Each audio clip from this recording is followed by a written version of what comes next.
శ్మశానంలో ఆయన కూర్చోపోతే ఉగ్రభూతాలు వచ్చి ఓళ్ల మీద పడిపోయి ప్రజల్ని సత్కార్యాలు చెయ్యనివ్వవని అక్కడ కూర్చుని తాండవం చేసి వాళ్ళని కూర్చోబెడతాడు.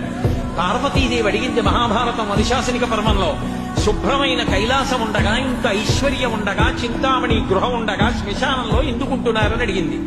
అడిగితే ఆయన చెప్పాడు, పార్వతి బతికున్న నాళ్లు అన్ని చోట్లకి వెడతారు, ఏమీ తోచట్లేదు, శ్మశానానికి వెళ్ళొద్దామని ఎవరు రారు పార్వతి.